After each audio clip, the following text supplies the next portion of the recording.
Coming to you live from the top floor of the OBB Corporate Tower in downtown Coral Gables. You're listening to the top-rated American football podcast in countries that don't play American football. Ain't that some shit? These are the Orange Bowl Boys. Brought to you by Ed Morse. Join the over 2 million people that are backed by Morse. Visit edmorse.com. Here's Toast, Roman, and Scoop. Welcome to the Mario era, chapter 54. 54 di Mario. It's a Mario. It's a me. I dodged the bullet with a Rashada. I don't want him. It's like your balls drop. You're not as squeaky as you normally are. Yeah, it's the morning. It is the morning. Like the constant. It reminds me. Let's take some allergy medicine. Okay, sure. Let's take care of that right now before things get crazy. We don't do this in the morning, and I know. And you know, it's from all the singing and all this. My throat in the morning is a mess. No, it takes time for the vocals to wake up. You got to talk a little bit. Got to get a good half hour of talking down before they're really fully flexed out and stretched out. But we'll make do. I got my coffee today instead of my normal water.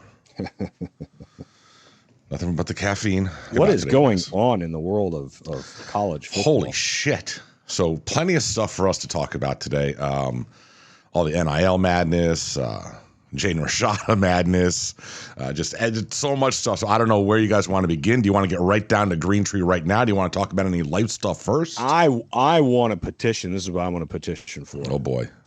I want to petition to the NCAA and whoever else wants to listen that Stetson Bennett get at least one more year. He deserves it. I want to see a three-peat. No. Come on. He's 25. You know what? Get out of here. Here's the thing for me, though. Everybody wants to bitch about how he's old, right? He's older. He still has to perform, number one. Mm-hmm. He's athletically inferior to many of the 19, 20, 21, 22-year-old kids, right? They can't beat him out. He's pretty quick, though. He's a little jitterbug. Like he's quicker than I thought he was. And let's all remember Chris Wenke. Remember that guy? He was 28. He was 27, 28. Came back, won a natty. Won a Heisman. And a Heisman. What? Listen, our punter's 35. No. Who's bitching? He was Quit close. bitching. They're just, He was it's like they're mad because it's Brady. He was closer to 35 than he was to 20. It's true. Okay. Like, I was impartial. I just had this indifference to Georgia and Stetson Bennett. And somebody said it in our Discord and I was like, you know what? You're right.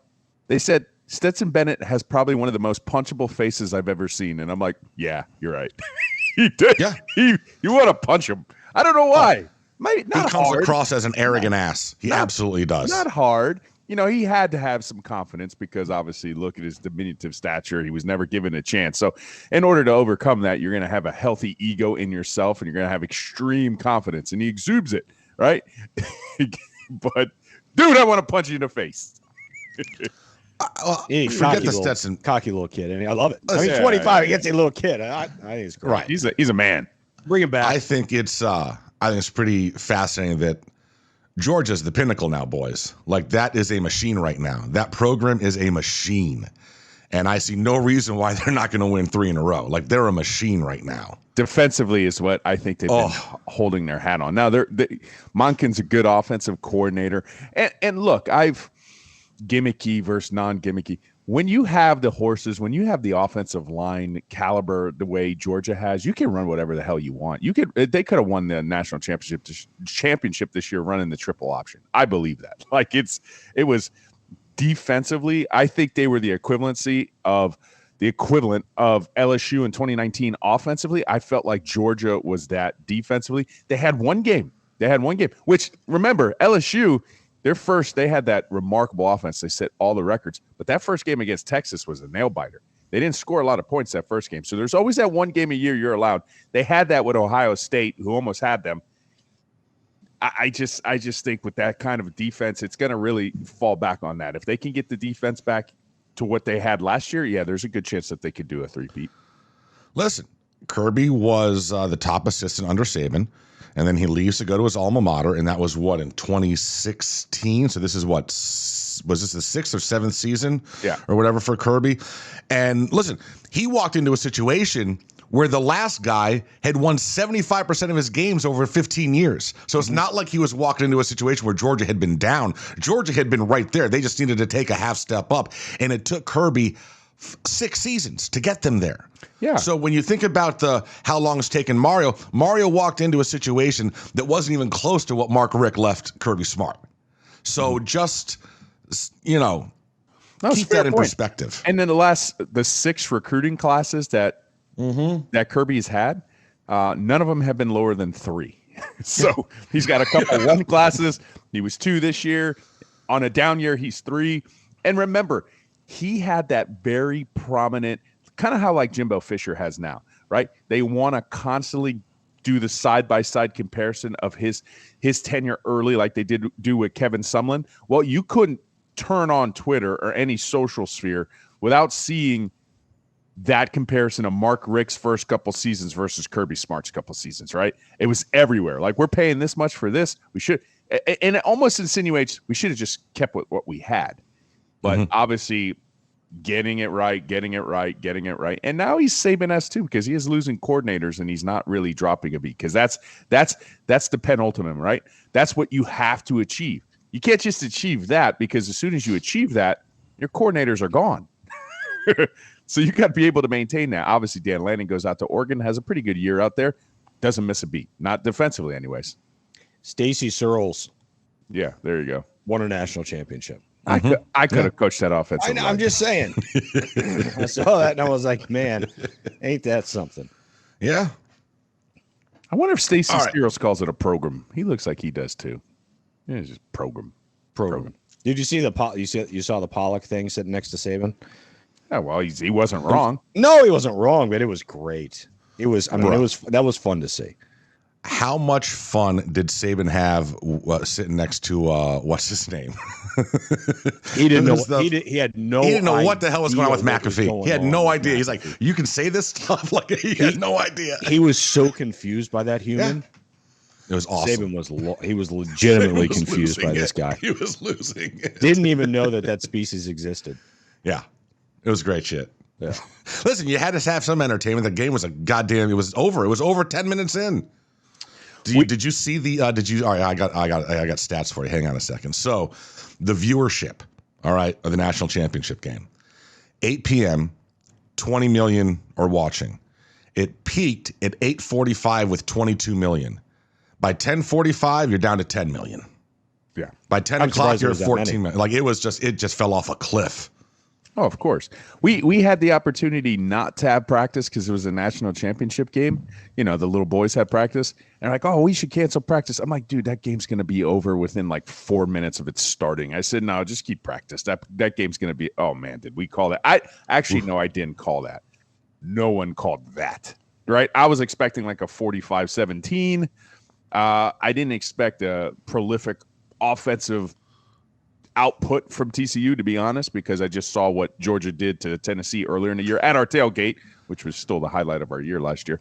When that was exactly what was going on. I'm like, man, this defense is way too good. And the thing is when you have corners and everybody could just beat the man in front of you, and that's what Georgia had. Their defensive lineman could beat your offensive lineman. Their corner could beat your wide receiver. No matter who they played, their guy could beat your guy. When you could just sit back and just run man coverage all day and you can't do anything out of it, that's what you get. That's the player level that you need to get, and that's what Georgia did. That game was a snooze fest. Listen, man, the last time you saw a game like that, it was Canes versus Nebraska. Oh, yeah. We actually had them at halftime. A route like that. Yeah, it's the last time you saw a blowout total route like that. Game's over 10 minutes in. Last time. I saw so many Canes fans beating on their chest and hooting and hollering because they brought up that game. Because This game is only second to that game. And we're screaming from the mountaintops like we had the greatest first half lead in college football history, championship game. That was 22 years ago, people. We have absolutely nothing from then till now to be excited about, to beat our chest about. But I tell you what, we led at halftime one time. That was fun. Marsh had the tweet of at least 2023 so far for me when he points out that TCU made the college football playoff before Miami wins the ACC. Oh, it just stings. Texas Christian University playing for a national championship before Miami can win the ACC. Yeah, but did they actually play for a national championship? Yeah, they did. They showed up. Listen, I'll tell you this. Well, tell me if I'm wrong. Hold on, tell me if I'm wrong. They beat everybody to get there. Well, no, they didn't play in a national championship. Do you believe now that and you didn't hear a lot of talk about it at the time, but I think a lot of us probably thought it in the back of our heads when they lost the Big 12 championship game. Should they still go to the college football playoff, or did they need to run the table? I think now we understand they should have been knocked out then. No. Yeah, they should have been. For who? For who? Say it. Alabama. Bullshit. Right. Fuck them. You can't lose twice. Seriously? A two-loss team? And they didn't look any good. You can't lose twice. I don't care that they lost close. Here, and I'll say it real simply.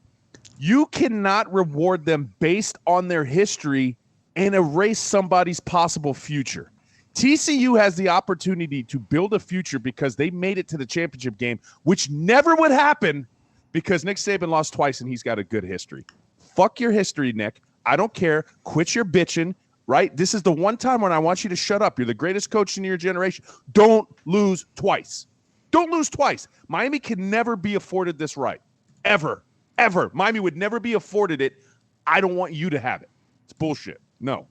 Alabama, shut the hell up. They're going to win it all next year. He's pissed. Look, Michigan came in.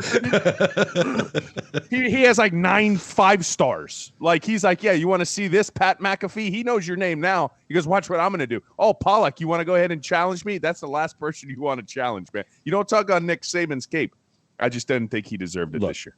TCU was half a foot, 6 inches from winning that Big 12 championship, right? Mm-hmm. They had it inside the goal line. They lost it in OT.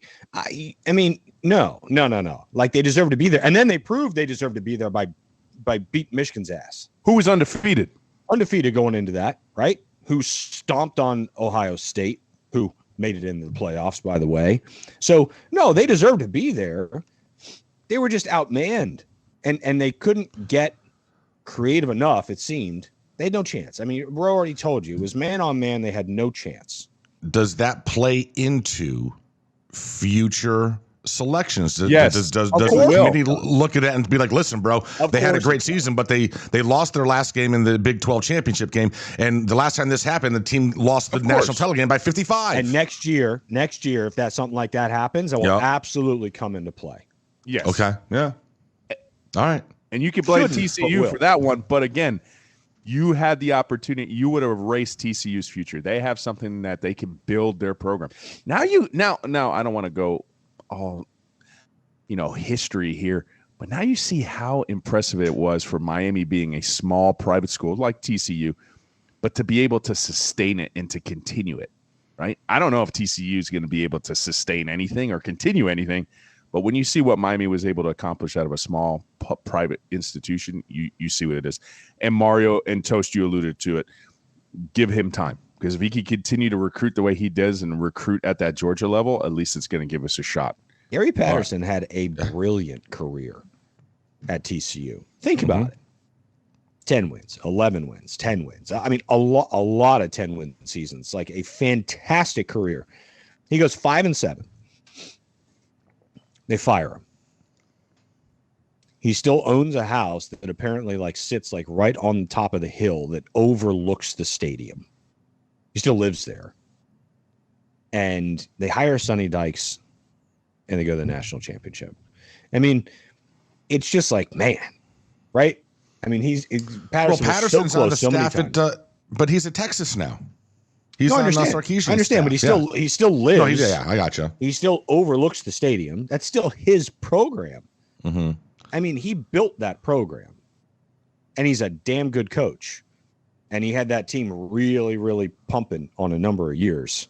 And then to see him get pushed aside in the first year, and Sonny Dykes, right? The first year, Sonny, it's not like, I don't know. It's not like somebody else came in there and did it that had a true track record. Sonny Dykes comes in and takes that program to the national title game. Just wild. I saw some sort of interview with Patterson, and he was pretty emotional about the whole thing. You can see it's like, damn, that should be me. You know? Yeah. But the portal, them in a big way. 972. All right, boys. So plenty of stuff going on. Well, you know. Listen, Roe didn't have the squeaky voice. You got a cold. Impressive. Should we talk about the NIL madness? Sure. I guess we start with the big news.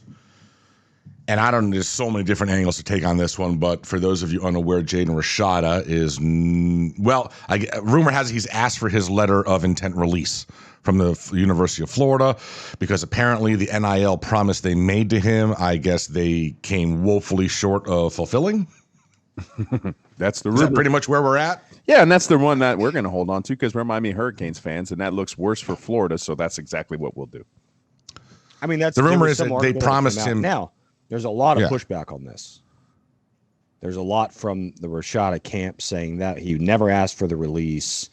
His dad's saying he's looking to, he's excited about enrolling early. What a disaster. What, and this is, I was thinking about this last night. Somebody put out from the OBB account some opinion that got a lot of support and a lot of blowback, which I found very interesting. I read it this morning. I thought it was pretty interesting. And I'll read it to you. But and then it kind of goes back to what I was actually going to say, which is it's very few and far between. Right? So this is at the forefront of all of it, right? The madness. How many of these are taking place? Do you know of many others where it's a total mess like this? Not that we're hearing about it. Right. So is it no different than Alex Collins? There's just money involved. Is it no difference than the receiver for Pittsburgh who went to Georgia, who was committed to Auburn, who never took a trip to Georgia and then flipped to Georgia? Pickens. Is it no different than that? Is it no different than the guy who I think was at Auburn, committed to Auburn, signed a letter of intent, left a day later, went to Alabama? Just a circus, right? It's a circus. There just happens to be a lot of money involved. Yes, Over no? the table. Yes, no, 100%. 100%. But there's not many of them. No. So how broken is it? Because for the most here's part, my thing. everything's Well, are you going to fine. read the tweet? Oh, yeah. Forgot about that. Read the tweet. It says players should have to be in school for 2 years prior to being eligible for NIL deals. You have to come up with a way to regulate this somehow, and kids who have proven nothing shouldn't be at the top of the food chain. Interesting. Mm-hmm. Yeah, Apparently, I Toast was having a this conversation with himself yesterday. Well, I understand the sentiment there. Yeah, I didn't tweet that out. I'm just saying. I replied to it. I just think that is, I understand the sentiment. I understand it's coming from a good place. My issue with that idea specifically is that now they can't earn any money freshman and sophomore year. So now they can only earn money half the years that they're in school. And if they leave early after the junior year, they're only going to get 1 year of earning potential. I think that's bullshit because that's not why, you can't put that back in the box. These kids got to be able to make money. They should be able to make money from the jump as a freshman. So is there a limit on the amount of money in the first year so or here's two? my thing. My thing was that, yes, this has to have regulation. But I don't think the regulation has to be on the players. I think it has to be on the money.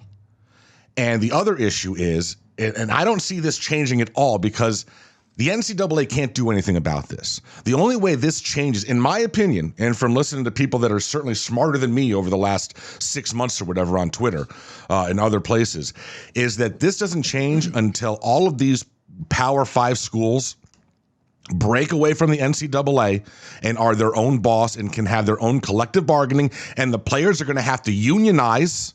There's got to be a CBA in college football and college basketball. There's going to have to be. It's the only way that this gets resolved, because you've got different state rules and everything. It's a fucking mess.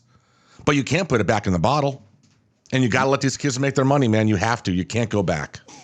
I think 2 years seems excessive. However, the name Sam Bradford came to mind because Sam Bradford was the last of the Mohicans. That's right. Sam Bradford was the last rookie quarterback who is unproven to go ahead and break the bank, essentially, before they started having rookie salary caps, right? And I think this is here. Now, regardless, and in the wake up right before we start on, it posted to the OBB Legend. I said this, and I want to be on record for this. Jaden Rashada is not worth the money he is requesting. He is a good ball player, but I have watched high school quarterbacks for over 10 years now. You have to be generational to ask that much. Rashada is not generational. He is not a generational quarterback. And from the second you heard that he was trying to get the same amount of money as Nico Imaliva, and I'm saying it's not even close. It is not even close to me who I felt was a better prospect, regardless of what you say. Listen, and now because, you wouldn't say that he was a Miami fan. Yes, I've been pretty consistent. I'm not as high on Jaden Rashada as most of you. I've said it even when he was committed to University of Miami. He's not fast. He's not a fast guy. He's not a guy that's throwing 75 on the air from his knees. You know what I'm saying? He's a great ball player. He's a great, great ball player. But I will tell you this. If the Gator Collective here is getting a lot of shit because they're, you know what? Oh, man, because they're broke. And that might be the case. It's probably the smartest money you kept in your pocket. I'm being honest. You don't want to break the bank for him. They might have gotten lucky. That's my spin on it. Well, I mean, but here's the thing: is so the free market is going to determine all that stuff. I mean, you look at pro salaries. How many pro players are overpaid, not because they deserve it, but because their free agency hit in the right year? True. And the year before, a linebacker had a record deal. Well, now you're a middle linebacker, and you're the top middle linebacker, so now you should get the same deal or more because the prices have to keep going up. So, I mean, listen, I'm not going to blame Jaden for, wanting all that when they're offering it to him. But, someone's going to offer you that money, and you're an idiot if you say no. I mean, do you deserve to be in the same price range as a guy from Tennessee? Probably not. But if someone offers you $8 million for 4 years, then that's what you're worth. I don't disagree with that, and the onus is on whoever wants that player that bad, right? Right. So, right. If like you said, Ro, if Jaden's saying, "Well, I want whatever the number is," and somebody's willing to pay it, they're willing to pay it. That's not his fault for asking for the money. However, I will say this, and this is just advice for the camps of these players. When somebody says, we will give you X, right? In my business, you need to see proof of funds, right? If I got somebody that's looking to buy a $10 million listing of mine, they don't even come through the door without proof of funds. Ask for proof of funds. Just saying. It's a very simple process. If these people are telling you they're going to pay X, you might want to see it first before you sign or before you commit or before you give any sort of, that sounds like a good idea. Do your homework. I want to add this. You don't think the University of Miami had something to do with this in terms of Florida? You don't think all the memes and Mario stuffing Billy in a locker, the fact that we are 5-star, we have 5-star, they don't have 5 stars, the fact that they don't necessarily have a quarterback in tow, we do, that I just feel like the pressure to go ahead and beat Miami out for something drove the price through the roof. So Jaden Rashada benefited from the fact that he was committed to us because they hate us and we kicked their ass in recruiting. We really did. I really think and Rashada knew it too, right? I think it factored a lot. He's leveraging how much that. He was getting in. They hated it so bad, and to flip Jaden Rashada, the quarterback, It's just somebody they need from Miami. And, he's a 5-star. He's not a consensus 24/7 composite 5-star. He's just a 5-star on one. Listen, I'll tell you this. He also may have learned a valuable lesson at the age of 18, and one that I didn't learn until much later in life, and that is that if you make a decision based solely on dollars and ignore your heart and gut, generally you will regret that. Mm-hmm. Mm-hmm. And I think if you believe the early stuff, that Miami was the fit for him. It wasn't about money. That was where he wanted to go. But then the money started getting flashed around, so he left. He flipped out. But that's fine. But I'm guessing 10, 15 years from now, he'll regret the way that whole thing went down. Not that he wishes he would have went to Miami, but just the way the whole thing went down. But I don't know. Where do you think he goes? Do you think he stays at Florida? Do you think he's no somewhere else? I don't think Florida has the money to. I mean, look, and then you've already soured a relationship, right? So now you have a reputation with other recruits. Yeah. And how much is that worth? If this continues to go and ends with Rashada not there, for the reason that everyone is speculating, that is a big, big property in Lizardland.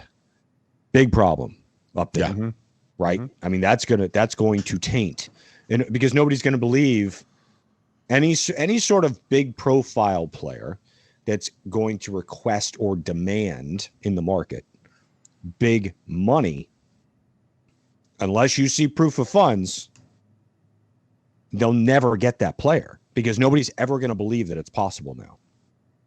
Listen, I'm shocked by the University of Florida. I did not think a big time SEC school was going to have the NIL issues that they are having. Like, bro, this shouldn't be a thing in the SEC. I mean, maybe at Vanderbilt, but I mean, this should not be a thing at a school that believes they're a power SEC school. You should not be having $5.99 NIL collective issues. Like, how is there not a Bull Gator stepping up? You know, with seven figures. I mean, how do they not have a John Ruiz? This is the SEC, bro. This is the state flagship University of Florida. They don't have a billionaire in their alumnus rolls. Like, no, sure they do. It's shocking to me. It's they shocking. Do. But they're relying on this idiot with a $5.99 collective that is probably pocketing half the cash. I don't think it's a lack of available funds. I think it's a lack of having someone in charge who truly understands the process and the structure of NIL as a whole to lead the university in the NIL program. They don't have somebody. They don't have somebody to run a job. That's my no. I mean, otherwise they would. They've got this drunk guy who is, like you said, is running the collective. They can't raise any money. Well, no kidding. Like, who's giving? Nobody, because nobody knows, number one, where it's going. Number two, how it's being allocated. Number three, how the entire collective is being run. And apparently they didn't set it up as a nonprofit. It's not. They're missing a leader in that space to be able to lead the NIL program in the proper direction. And it's chaos. It's chaos. And you can't do it. You simply can't do it with an emotional backing. You got to look at it. The reason why the billionaires aren't fronting the bill, because they're billionaires and they're probably smart with their money. And you know what? And here's how I'll kind of like tie it in. When Alonzo was on our show, he said, how many 5-stars were there? Right? How many said? He said true 5-stars. And then he mentioned a couple names, right? Jadeveon Clowney, Trevor Lawrence. He goes, Adrian Peterson. Those are true 5-stars, right? Those are the guys that can request certain compensatory factors and probably get them because you could see it. Jaden Rashada is not that. So I think when it came to that side of it, looking at it, if somebody came to me with $1 billion, hey, do we invest in this? Absolutely not at that price. So at that point, that's going to go ahead and if he's already set his asking price, then you get the collective, right? Which to me sounds like heightened fans who just put in $5.99 and all of a sudden they got a ventured interest. And we want this because we want, but they don't even have close to the funds necessary to pull off what they're trying to do.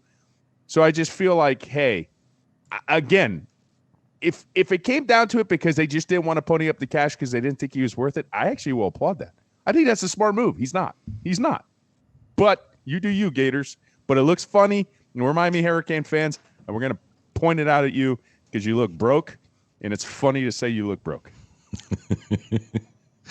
Got to give a little bit of credit to FSU having a pretty good year with the portal. Getting some pretty. So John Campbell ends up. Daryl Jackson ends up going up there. I guess is now enrolled. So that whole little dance, I'm not sure what was going on there, but FSU, they'll probably be the best team in the state. Them and UCF again this year. Yeah, and it's funny, and we had a nice little, yesterday in the wake up, but we also had this discussion. They're like, are you concerned? With, if Miami doesn't have a good season and Florida State's doing what it's doing, do you see this gap kind of materializing? And I'm like, I think it's too premature. There's a couple things here. I want to give credit to Florida State. You had a phenomenal season. As a longtime Miami Hurricane fan, this series has always gone cyclical. Somebody's up when somebody's down. Reality is, it wasn't too long ago where Florida State University stood for 5-7 university. Everybody wanted Norvell fired. He had one good year. Remember, Richt had a really good year one year. I want to see if they can sustain it. If they can sustain it, then you need to go ahead. I'm saying Miami Hurricane fans, pay attention to your rival. Yes, they had a really good year last year. But let me ask you this, boys. You saw who just won the national championship, right? You saw how it was built. You saw, and we talked about the 6 recruiting classes and the talent necessary to do that. It's like they're doing it with a healthy farm system. Now, Georgia still gets portal guys to come in and impact portal guys, but they are built from the farm system. My concern with Florida State is going to be long-term. I don't think the portal is the be-all, because look at what happened to Michigan State. Michigan State has a phenomenal year based on the fact that they had a phenomenal running back. You get the right guys in the portal, that's fine. But when the portal guys aren't hitting, or you're losing those portal guys, you don't have the talent behind that. You don't have the farm system. You can't just bring up the next great rookie from your farm system because you're not there. I just don't see them overtaking the next level just being a portal team. That's just me. Your Listen, thoughts? I'll jump on that right with you. So there's proof of that. Let me ask you this, Ro. Of all the teams and all the P5 teams out there, which team over the history of the portal has been the best working the portal? Obviously. And you see how well that's worked out. Yeah, how's that worked for us record-wise? That's right. I mean, we've been owning the portal for the last 3-4 years. We can't get the sniff 10 wins. Yeah, nothing to show for it. So, I mean, as I said during the season, I thought that 22 and 23 were going to be throwaway years. That's when the foundation is built. You look at these offensive linemen that are coming in this year. Holy shit. From the portal, from the recruits. I mean, bro, we got legitimate monsters coming in. Mm-hmm. They're not going to be quote unquote, all pro, all conference as freshmen. Okay. They're going to need a year experience, this and that, learning, growing pains, all that. 2024, folks. This is all lining up for them to step forward in 2024 and start to make some noise. Next year is about seeing growth and about seeing improvement and about seeing them, improve on 5 and 7. I'm not expecting 9 wins next year, but I'm expecting to see improvement, and especially with the fucking offense. That's interesting. Just that position group in itself. Let's compare Florida State apples to Miami apples. Yeah. Florida State could go ahead, and I don't know who they went. They obviously tried to attract John Campbell from the University of Miami to go there and play. Now, obviously, he picked Tennessee, but that's who you're getting. You're getting Campbell. So we turn around and get Cohen, who hasn't given up a sack in like over 1,600 stats. And we just got Matt Lee from UCF, who grades higher, right, than Ja'Kai Clark in both run blocking grade and pass blocking grade. Ja'Kai was in the 60s. Matt Lee was 90s in pass blocking and in 80s in run blocking. So we add those two. Okay, so Florida State could rival that. They could get their own version of Cohen. They could get their own version of Lee.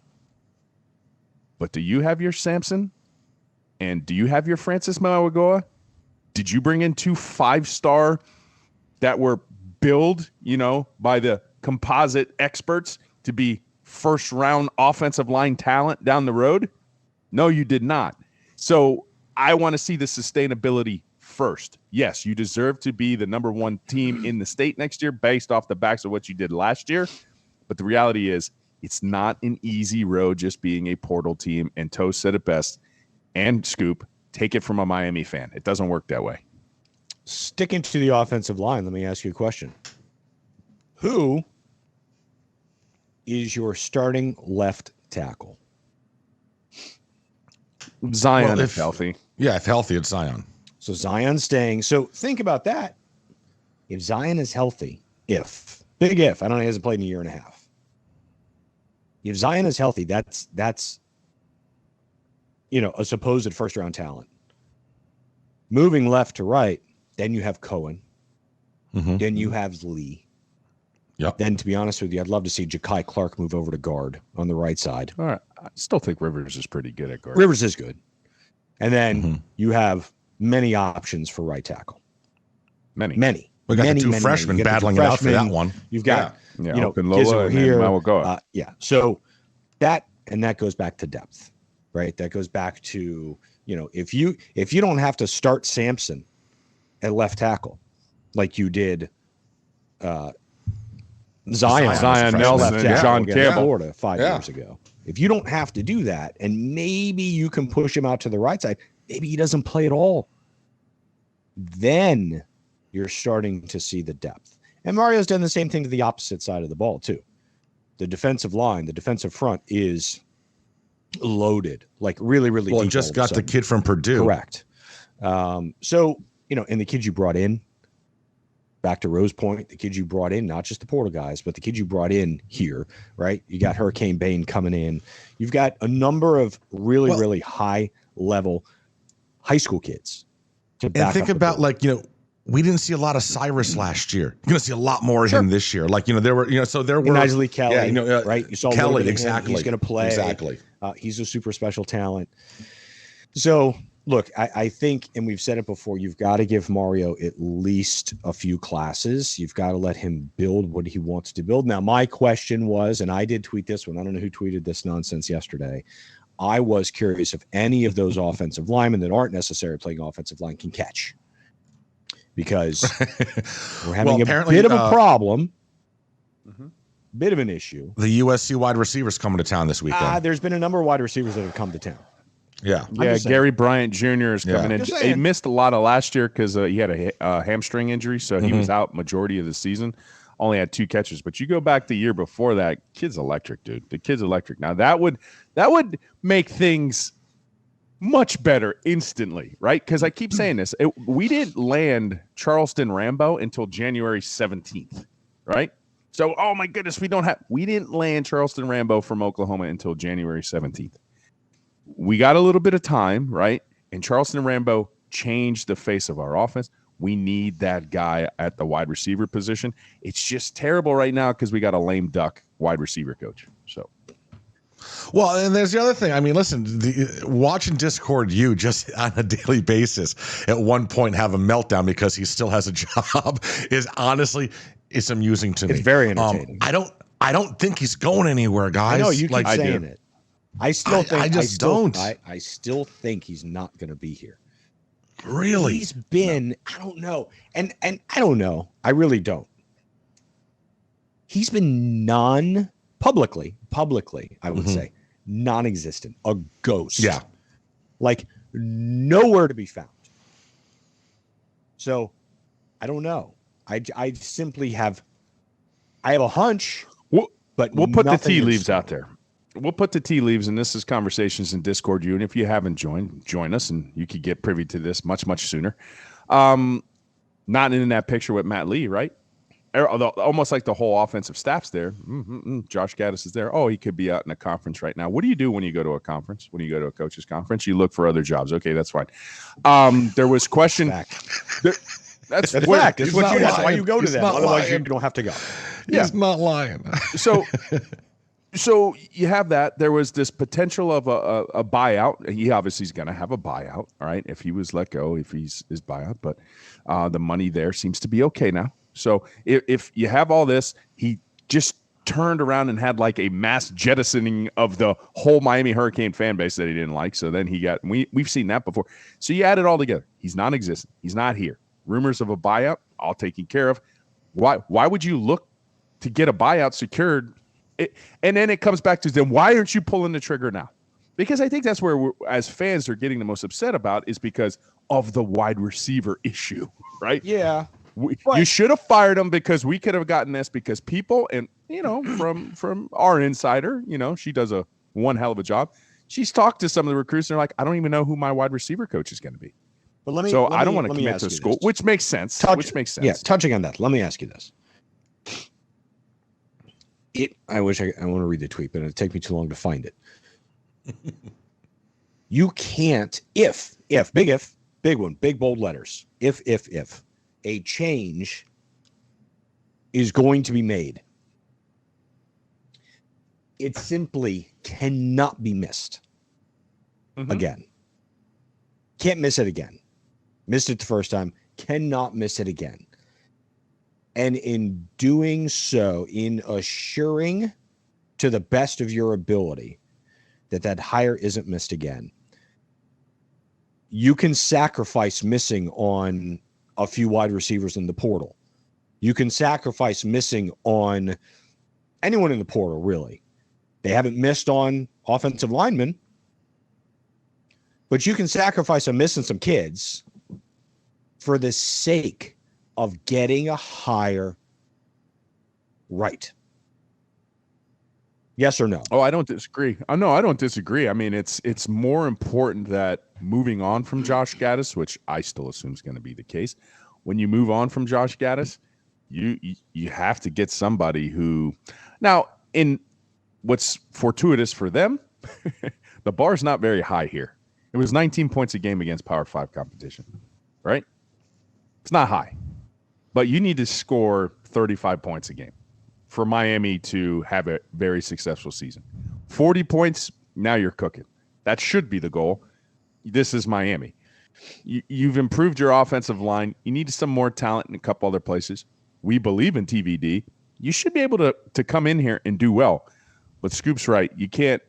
We got to be a little patient. You can miss on a couple wide receivers if it means that you're got. I think it comes down to this, right, Scoop? I think this is the age-old adage. You got to be willing to lose the battle in order to win the war. The war is to get the offensive coordinator that's going to push us to the precipice and beyond. Losing a couple wide receiver battles should be microscopic, but that's not how it works. And I believe, how fans are flip. If you have the ability to give Tyler ample time, that this receiving core, anybody can get open, right? They're good enough. They're good enough if he has enough time. And I think it just kind of backs up the fact of, I can miss on a few of these guys because I've nailed the offensive line scenario. And I've given Tyler the time he's going to need for these guys. Look, we forget about, I even forget about him because I can't remember his name. Colby. Right? Jacoby. We have Jacoby. We have Young. Kobe George and Kobe Young. Right? And then we have X, will be back healthy. And then Shard. And then you have the kids coming in. You have Ray. Yep. So you got some guys. You've got some guys. If Tyler has time, kids can get open.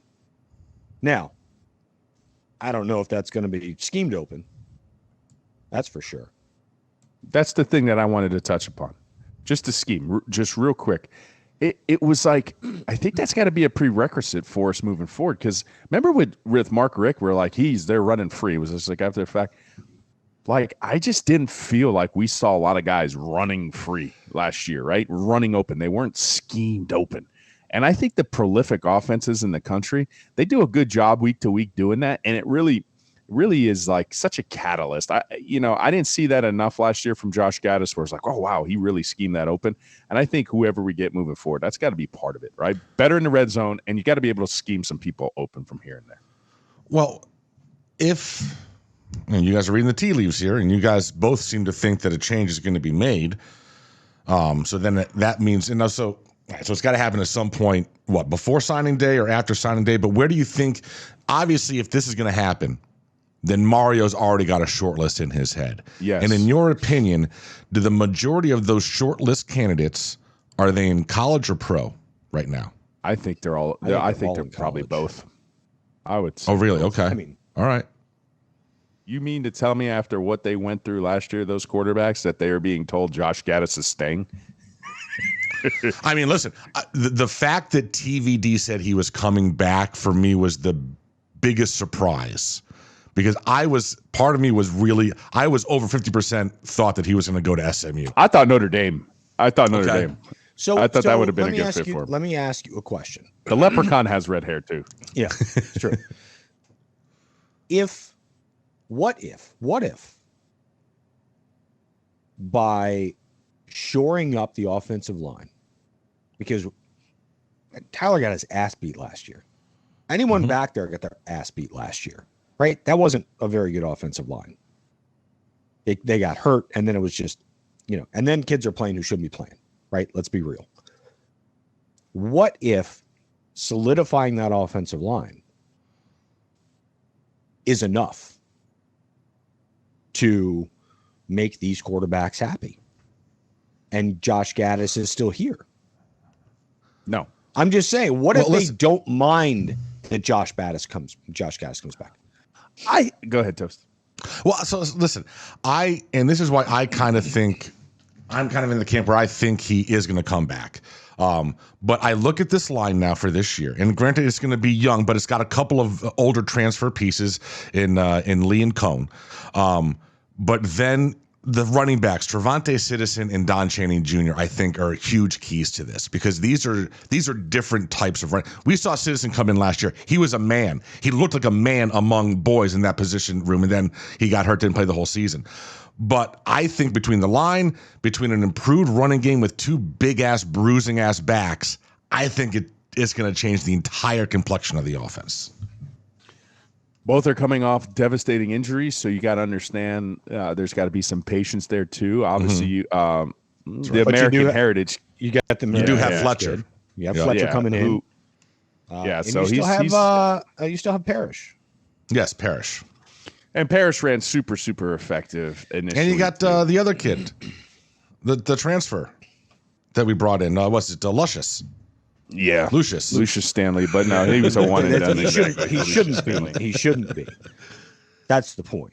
And he played. I don't know. Just the offensive line. It's one thing. Again, he's trying to say. It's what he's having them do. That's a problem. I just don't think shoring up the offensive line is going to fix Josh Gaddis. Because isn't that the point? Isn't that the point where, okay, I don't have the talent, but boys, it was bad. That Florida State game, I know Tyler got hurt, was brutal. That Virginia game, I've never seen such bad offensive football. At one point, one of the wide receivers reached out. It was like, dude, we called a mesh concept like 16 times that game, right? 16 times. Like, you didn't score a touchdown. The Clemson game, complete debacle. I understand. There's so, and I always get back to this offensive line. It's so played out. There's so many teams in the country who have bad offensive lines. I think there's like 3 teams out of 131 FBS schools that actually like their offensive lines and think they're good, right? Every year. Everybody else complains about their offensive line. You got to be able to do what you need to be able to do. But he continued to ram his head with these tight sets, kept getting blitzed, ran a handful of passing concepts. The run game disappeared. And when the run game disappeared, that's when he really, really got on my radar, because I'm like, man, Middle Tennessee just came in, was super aggressive, taking your run game away, and you couldn't put up a lot of points just throwing the football against this. And he couldn't. He could never do it. And then personally, I don't understand. I don't understand just personally the smugness that I pass. I'm done. Let me ask. I want to touch on the offensive line. I'm with you. I don't think getting these guys changes what he's teaching them to do in the scheme, right? And a perfect example for me, one of the absolute best players I've ever seen an offensive lineman make. TCU against Michigan. The center peels out of the line and off to the right side. Is that him? And late. Yeah, that's him. Oh, everybody's back. What? It was squirting around a little bit. I don't know. Did you hear me? Yeah, you froze a little bit. Oh, okay. You froze. You're good. Anyway, so the center for TCU peels out from the center of the pocket to the right side, back of the pocket, to pick up a blitz out of nowhere that allows them to score a long touchdown on a throw. One of the best plays I've ever seen from an offensive lineman. It was absolutely brilliant. Go back and find it. It's fucking amazing. Literally amazing. No chance. No chance. Does this coach have guys looking for something like that? What do you call it? You call it looking for work as a whole. Now, Mirabal might. But overall, as a scheme, I don't see how that's even possible. So is it the player? Is it the scheme? Is it a combination of both? I don't know. All I know is it was brilliant. And I think Ro's right. I think Mirabal is going to have dudes at the highest level. All right, so you know, essentially, I just saw this. So let's go X's and row. I just saw the play that I just looked up, TCU Center, Michigan. I see exactly what it is. There is no chance Joshua Gaddis ever taught a blocking scheme like that. I watched all year. Basically, they came with a cap blitz. We made that very popular on this, did we not? That's they right. came with a secondary blitz. They brought a Mike linebacker to the face of the center, which is simulated pressure. They wanted the center to stay there. He looks at the guy, says he's not coming, and immediately goes out and runs right, and he takes a secondary corner who's coming in here, and it was the center who did that. First of all, Ja'Guy Clark's never getting out there, right? And B, our offensive coordinator, that's not what's going to happen. That's not what's going to happen. You know what's going to happen? Tyler Van Dyke's going to lay on the floor like with his shoulder, and he's done for the year because we can't even check out of a call. That looks bad. No, absolutely not. I just watched that play. That was not. Is that play incredible or what? The University of Miami did not do that protection. There's so many different protection schemes you could do. There's so many mix and match ones. That's one that they decided to do based off of a look, and they have a center who is athletic enough to pull that off. But at least they have the wherewithal. Like, hey, there could be a secondary blitz. We're going to have our center go do it. Good play by TCU. You still think we're getting Cormani? I told you last week what I thought about Cormani. He said no. I don't know. The more it's staying quiet like this and other schools aren't developing, I think it looks good for the University of Miami. And it's the 15th, right? It's the 15th he's announcing, right? Yeah, well, the 15th, I think, is the grant and aid deal. Yeah. But no other schools have emerged. Right. By now they emerge. You would because think. they want you to know, hey, we're getting him. He's coming. He's talking. Because people can't be quiet. They can't keep secrets, especially in terms of recruiting. So the fact that we haven't heard Alabama more prominent, especially after the All-American game, right? We're not hearing that smoke. By now, like Manny Diaz would have lost them. So I don't know. It looks good. I will say it was a little bit disheartening to see that we lost the Columbus linebacker to Louisville.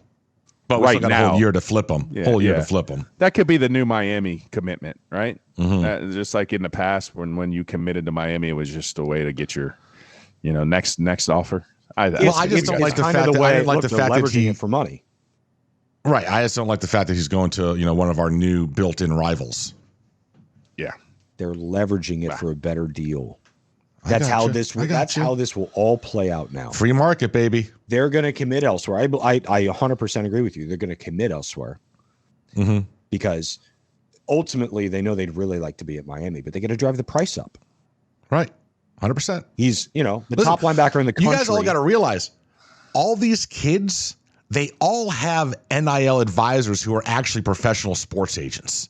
You know what I'm saying? I mean, like if you don't think, they haven't publicized anything, but if you don't think that Tyler Van Dyke isn't getting close to $1 million in 2023, you're on crack. There's no way. There's no way that he is not getting a high six-figure deal. No way. Just to clarify, we have no idea. No idea. Yes. But just based on the market, on the free market, knowing that the Tennessee guy got $13 million and what Rashad is, there's no way that Tyler stayed here and didn't transfer out without getting, I got to assume, a high six-figure deal for 2023. I mean, that's just the reality of the world we live in now. So I don't think I'm out of the. I know. I don't think I'm going out. I don't think I'm really going out on a ledge to speculate on that. Let's talk about our friends at Ed Moore's. Woo. The granddaddy of them all. The granddaddy of all of our sponsors, Ed Morse, Teddy Morse, the whole crew over there, man. You guys saw the new logo. And if you're watching, if you see it at the screen, Teddy Morse's Harley Davidson. Yep. Come on. Come on. I need to go up there. I want to go check that place out. I told you, he's there like every other week now. Well, listen, maybe one day we'll make a bowl game at the Camping World Stadium. We can stop by Teddy Morse's Harley Davidson on the way up. Oh yeah, the Camping World Stadium in Orlando. Yeah. That's a good place to go. There you go. we should consider going to the Camping World Stadium sometime. But yeah, listen, man, Ed Morse has been backing us for since the beginning. And if you guys are looking for a car, edmorse.com. Dealerships all across the country. Brands, they've got all of them, like 15 different brands. The price protection promise, you're never going to pay too much. And the service package they got, once you're backed by Morse, you're never going to want to be backed by anyone else.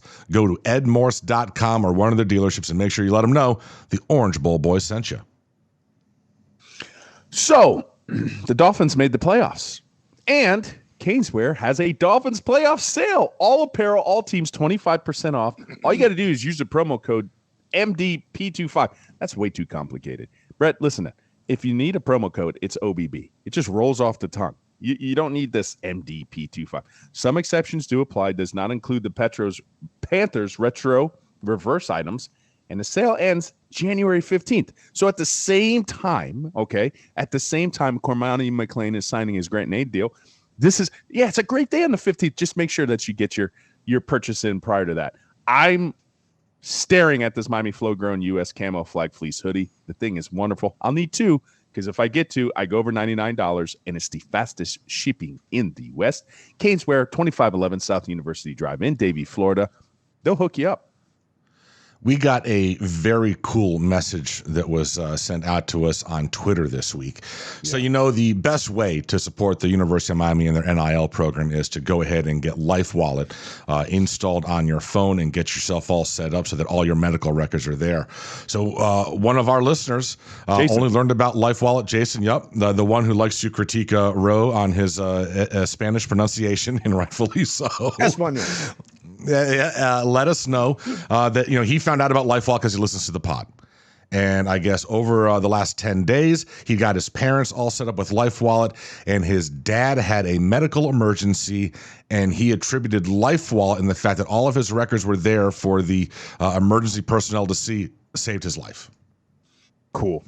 So friggin' cool. Are you kidding me? Yeah, we've been trying to tell you, right? As much fun as we have, we always get to this point. It's like, in all seriousness, people, this is something that could potentially save your life. And now it's not even hypothetical. It's real life. And we appreciate you reaching out. And we're happy to hear that with your dad who is making recovery. And cool stuff. Life Wallet. Yeah. LifeWallet.com. Go ahead, go to the website, put it on your phone, put it on your devices for the whole family, and you will be all set up. And, of course, you'll be supporting LifeWallet and all of their endeavors, including the Miami NIL program. Yes. What's next, boys? Talk a little beer? We can talk beer, and we can talk beer and how you're drinking some beer from the tank while you're looking at all your plays from beating the bookie. Yeah. He was there with us. He was there with us for the inaugural show. We had him on. And it was incredible. So I didn't mean to skip the tank and go to beating the bookie, but now I'm beating the bookie. We'll have to go back to the tank. Beating the bookie is fucking killing it. Are you guys not paying attention? I am. No, he's killing it. Yes. Crushing it. And now we're back to golf. And what did he do? Yep. He had first round leader. First round leader. Yep. He had the overall winner in John Rahm, who came back from 9 back on Colin Morikawa. I feel bad for Colin. That's an epic. That's like Shark-esque. It was bad. That's Tin Cup, baby. It was bad. He was chunking some chips. Like he fell apart. It's okay. Yep. He's a world-class player. He'll be fine. But yeah, that Sony Open just came out. I think you can still get them because they're in Hawaii still, or at Wailea. So I still think you can get those plays in on the site, beatingthebookie.com. Another big night in college basketball yesterday. Guys, he had a number of units on Georgia to win at over 12.5 the other night. Mm-hmm. So it's really kind of getting into that season where it is cranking up and cash is being made. And officially back, as of yesterday, officially back as a partner of the Orange Bowl boys in the program for the next foreseeable future through the end of 2023. So proud to have him back. Proud that we can keep this thing going. Beating the Bookie, at Beating the Bookie, Twitter, Instagram, TikTok, all that stuff. Follow them, get your free plays, buy your packages, make some money. Back to the tank. Let's drink. Hold on. If you need a place to, Go cash somewhere. those winners in, then you got to download the DraftKings Sportsbook app right now. Use promo code TPPN. New customers going to get an awesome little bonus deal when you start up your account. You got NFL playoffs going down this week and a whole bunch of games. So get your future bets in, your everything at DraftKings Sportsbook. If it is not legal sports, daily wagering on in your state, you can sign up for the daily fantasy, and using promo code TPPN will also get you a very cool sign up bonus. So do it up. DraftKings Sportsbook app. Minimum age and eligibility restrictions apply. See show notes for details. And admit it. Admit that you don't have a Tank Icon half-liter tankard. Because you know that the Tank Brewery actually has a store. Right. And you can go online and you can order one of the coolest tankards. It's a cool-ass mug, people. And then they also have the Tank Icon 16-ounce Pilsner glass. And I like this one. This one seems more like Scoops Avenue. Sip and discuss. A 3rd-liter balloon goblet. Yes. Sip and discuss, people. Sip and discuss. And what do you do in those wonderful cups? What do you do with those mugs? You put great beer like Loca. Like you could go Freedom Tower. Just go to your local Publix, Total Wine. If they don't have them, tell them you request it, and they could do it because they're on their distribution list. And cool T-shirts. Tank Brewery, man. This place kicks ass. Now, perfect segue. I was in Discord and somebody showed a door knocker. You know what I'm talking about? Door knocker, right? Like knock, knock, knock. Yeah. But it was somebody's balls. So every time you had to knock on this person's door, you had to knock on the ball. And we just laughed about that. That's not where my mind went. My mind went to Manscaped because I was like, those balls definitely used the Lawnmower 4.0. I mean, they had to. Look at how manicured they were. Clean shaven. Yeah. Clean shaven. Yeah. Clean shaven. Nice testicles. No, Nice. listen, I told you guys last week, a firm believer, that your balls have never smelled better than when you're using Manscaped. And all of those grooming products, I mean, you get some stank going down there, and you got it. Manscaped will get it all cleaned up for you, and you got to maintain it, man. You got to keep it looking nice and tight. We have some ladies that listen. We know we do. We've met you. Men, most people who listen to this show are men. We just get the demographic breakdown. We're safe to say that if you're not using Manscaped or products of this nature, you're a savage, bro. You're a straight savage. Yeah. Stop being a savage. End quote. Listen, man, just think about it. You go outside, you go to the gym, whatever, you pull up, you get some sweat going, a little stank. Would you want to go down there with your face? Hell no. No. So don't expect her to do it until you get yourself all, tightened up. Manscaped.com, promo code OBB gets you 20% off everything on the site. Promo code OBB, manscaped.com. Hey, I do want to bring something up. I didn't know this. Oh? At beatingthebookie.com, he now has a free play page for the day. Oh. So you can find it on Instagram, Twitter, TikTok, all that stuff. But you can go there and there's a free play tab. And you go. It says today's free play. Now, I believe this was yesterday's. As I'm looking at it, it's not updated, but it was yesterday's Texas and TCU over 143.5, which I believe covered. Yeah, I didn't know that. That's and on that same page, what can you do? Buy packages. There you go. There you go. Thank us later. All right, boys, time for 5 questions. All right. First question, right up all three of ours, alley. Who is the best rock voice of all time? Let's go. Let's have the debate. Best rock voice of all time. I mean, I'll get us started. Robert Plant. This is so hard. There's so many good answers. I mean, this is just absurd. It's an opinion. This is who's your favorite? Who's the top?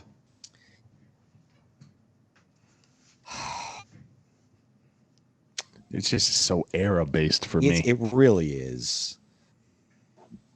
But we got to go one all time. We have to Who go you one picking? all time. Yeah. Who's your best of all time? I'm gonna go Freddie. Oh, wow. Yeah, okay. If you got to go all of them, and I think you need the songs as the backdrop too. I just think that's kind of cheating.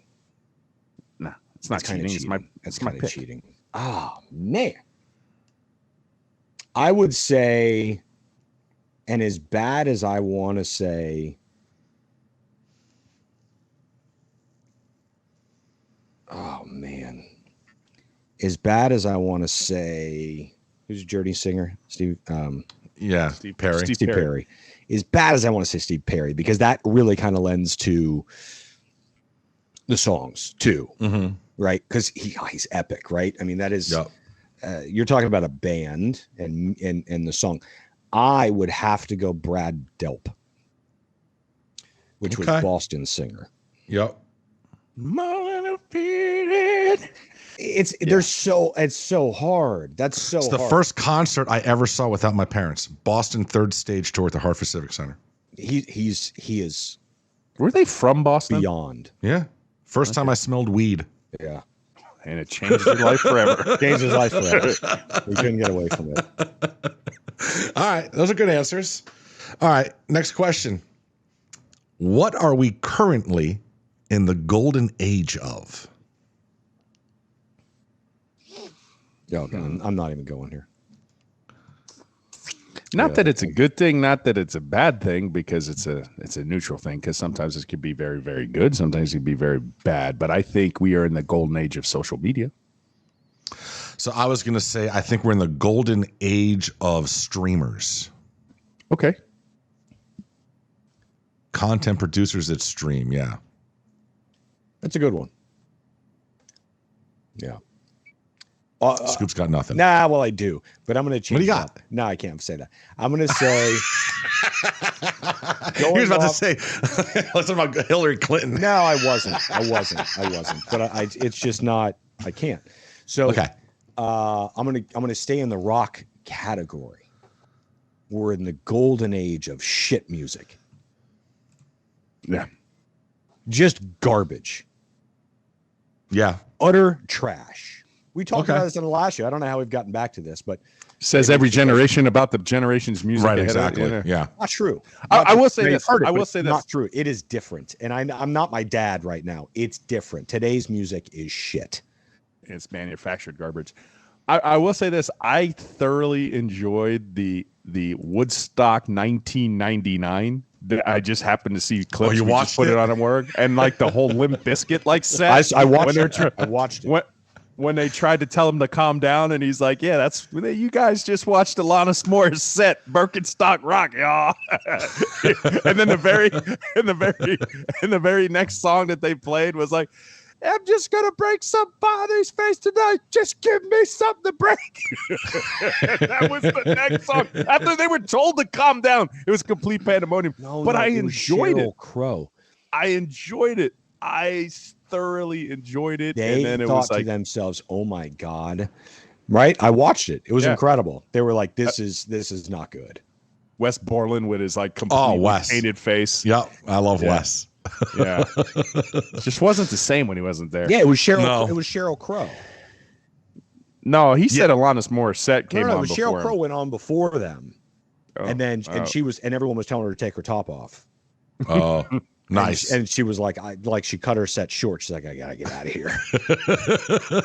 The bonfires in the and back, then all Limp that. Bizkit Yeah. came out, and it all went to hell in a Well, handbasket. them, and then on the other stage you had Primus, and that just destroyed the other stage because Primus, they just started throwing. And then mud. they lit the whole place on fire. The whole place Yes. The burned. whole place was on fire. And the fire department wanted nothing to do with it.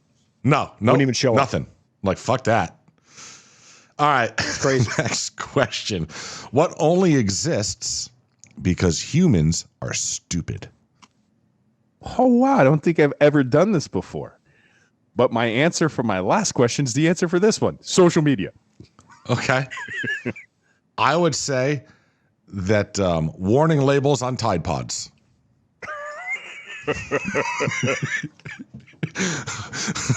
Warning labels on any cleaning product, you assholes. How about that? Air dusters. Right. We've done this question, We have? and it was my best answer ever. Okay. I have no recollection or illusion. And I'll give you the same answer I gave you 3 years ago. How do you remember this shit? Because it was my best. It was the best answer I've ever given in this. Okay. You ready? Yeah. Bob's Barricades. Oh, yes. Yes, that was. Local guy. Yeah. So true. Yeah. So true. Yeah. You're making me look good today, Toast. Appreciate it. Yeah.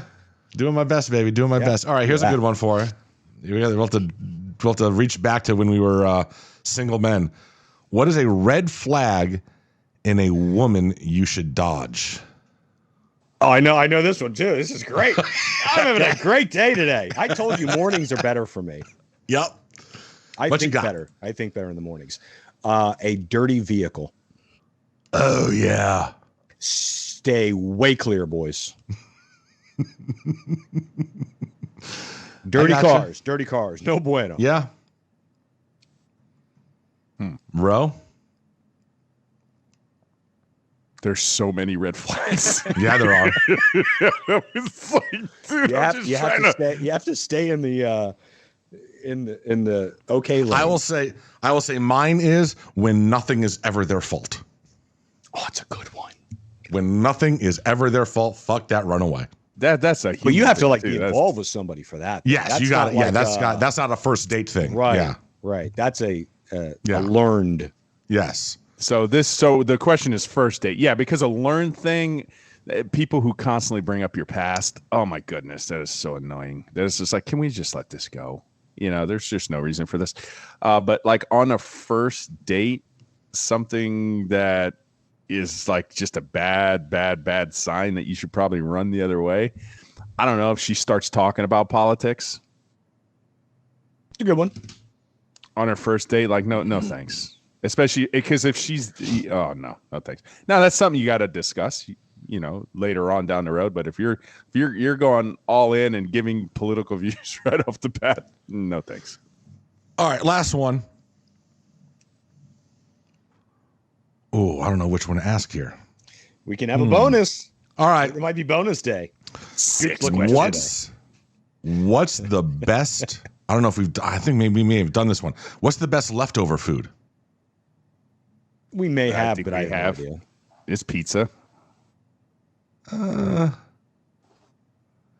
no, I mean, pizza is fine leftover, but I like a meal that like will get better after a day in the fridge, like a stew or That's something what I was like that. thinking. Yeah, Like a pot roast. right. Oh, a pot roast a day old. Pot roast, you just put it back in the Dutch oven, back in the oven, and just recook Dutch it, oven? and it's like completely like Wait a second.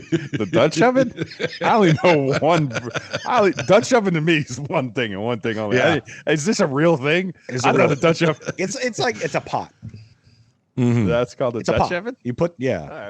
It's like a cast iron. I definitely don't want a Dutch oven in any of my food. cast No way. iron pot. All I right. agree with you. Last I love that. bonus question. Last one. What bothers you the most that you have to pay for? What bothers you the most that you have to pay for? I'll tell you because I had to do it like last week. Okay. I think it's bullshit that when you go to a gas station, you got to pay for air in your tire. You got to put a goddamn dollar in quarters. Who the hell's got quarters in their car? A lot of them offer it free now. Yeah. Oh, are they? All right. Well, not my gas Yeah. station. Ass. Yeah, Cumberland Farms. Yeah, Cumberland Farms is free. That's a good one. Right up the That road. is a good Yeah. one. That's a good. It's a good air. one. Mm-hmm. It's air. Just because it's used in a mechanism. Right. Fucking air. Just because you can't blow into it. I will say this. It's not because you gotta. I understand you have to pay for it. I just can't for the life of me understand why the cable companies, when they went into like Wi-Fi and like internet speed, why they charge so much for something that obviously does not need to be charged that much for. Like the markup on internet, it's like it's already in the ground, it's in place. Why are they charging you like $200 for internet? Well, because it's you're all peeling away from their television services. No, exactly. Because over the That's years, all Comcast is going to be in the future is an internet company. So that's what happened. So after the years getting this network, they had to pay those networks to be on their providership. So that's why the price was that high. Now they just put cables underground, run them into your house, and they just charge you an astronomical arm and a leg for it, even though per household, the actual cost to run it is not even close. All right, boys. Well, I didn't do mine. Oh, fuck. It's okay. It's not it's a one that I get mad because I choose to pay for it as opposed to have to pay for it. But you do have to pay for it if you want it, which is bottled water. Oh, yeah. Yeah. Could you think of the person when they first thought about that? I want to go into the bottled water business. They probably got laughed Right? at. Like, nobody's going to want to pay for bottled water. Water's free. It's free. Out of the hose. Or your faucet. Or your refrigerator started doing it with some Question. filters and stuff like that. But You guys are parents. Are kids allowed to drink out of the hose anymore? nah, it's not something that's recommended. Serious? Yeah, my kids don't drink out of a hose. No, my kids don't drink out of a hose either. Okay. Now, I don't know how different it is. I think back in the day when we drank out of a hose, they didn't try to eliminate all the contaminants. So the contaminants that you were intaking was just, natural contaminants. Now they try to eliminate, they try to clean the water that's coming through there. And in doing so, they put all of this brutal shit. Yeah, but even into as a the water kid, you knew plants. the water hose water. That didn't taste right. That was That was couldn't the have natural contaminants, though. It was the rust off the end of the Well, hose. it's been sitting in the hose for 24 hours before you even drink it. It was fine. I won't let, but like the stuff they put in to get rid of those natural contaminants are worse than the natural contaminants. You can't All ingest right. that shit. So Man, yeah, so during my the summer, kids we used don't to drink live out off of the hose. either. As much as we Yeah. want to say is how great it was, I don't let the girls. I don't let the girls drink out of a public water fountain. Jesus. Like, it's disgusting. Like it's so disgusting. I don't get it. I mean, I used to like slurp on that thing. You know what I mean? All right. What are we? What are dog lap it so you could get Yeah. the water before you passed out from overheat I got you. exhaustion?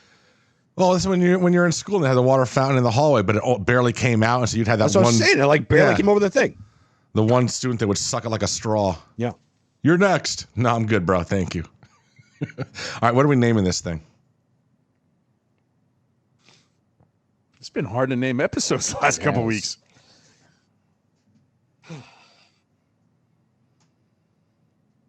Bob's Barricades. We already had Bob's Barricades. Yeah, I think we've had that as a name. That was the name. Oh, well. Yeah. Okay. 2.0. There you go. Bob's Bob's Barricades. Barricades 2.0. There you go. Yeah, I Let's like go it. with that. All right. Go Canes. Yeah.